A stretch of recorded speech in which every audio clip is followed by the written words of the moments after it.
Can you smell what The Rock is cooking?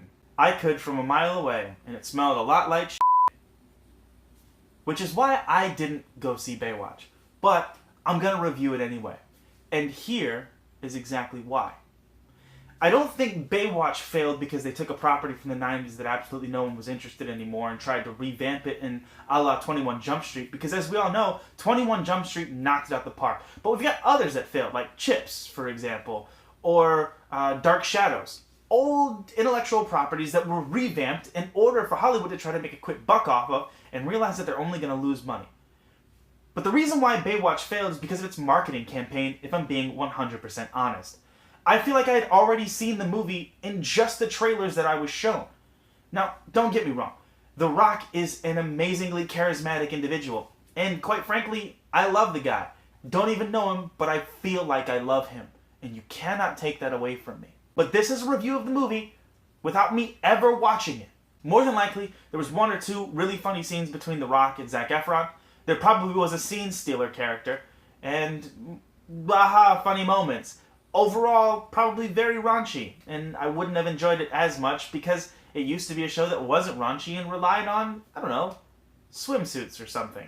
We open, and the Baywatch team is down on their luck and not doing very well PR-wise. So the leader of the Baywatch team, who isn't The Rock's character, Mitch, decides to pull a PR stunt and add an Olympic swimmer, Zac Efron. When he comes to the team, him and Mitch, The Rock, head butts. So Zac Efron and The Rock are headbutts. Butting heads. So they butt heads for a while, and then they do competitions to prove who's who, and all of a sudden something goes very wrong. Baywatch is blamed for it, but they realize there's something fishy, so they begin to investigate. They get themselves in over their head, and the police say, hey, back off. So Baywatch does what Baywatch does best, and they don't back off. They push further. All the while, Mitch and Zac Efron's relationship kind of struggling. Butting heads, the meat of everything that's going on. So they decide to investigate, things go awry, the police tell them, hey, stop, Baywatch then is about to be disbanded, and there's no hope left until Zac Efron and The Rock put aside their differences, band together, and take down the baddies at the very, very end to give Baywatch the acclaim and stick it to the police. Honestly, that sounds exactly like the cookie-cutter movie it probably is. I haven't seen it, there might be laughs in it, and I will wait to see it until either I pay $1 at Redbox or I can stream it right there on my television. So, here are 10 reasons why you should, or shouldn't, watch Baywatch. 1. The Rock. 2. Dwayne Johnson. 3. Zac Efron. 4. Alexandra Daddario. 5. That guy from Get Out, who did the dancing thing in Get Out and is doing the police thing in this movie. 6. Ridiculously unrealistic beach body standards. 7. There's a lot of swimming. People dive in water. People do swimming and diving in water. 8. Beaches. 9. Honestly, their swimsuits are kind of cool. I would like to have one of those swimsuits because it kind of helps cut up my gut. 10. Avoiding the crippling depression that you are growing in size at the waist. Instead of looking at them and being depressed, you can just look down at your growing gut and realize that you have no hope at ever being thin again like you were back when you were 16. In conclusion, I'm sure Baywatch is a fun summer movie.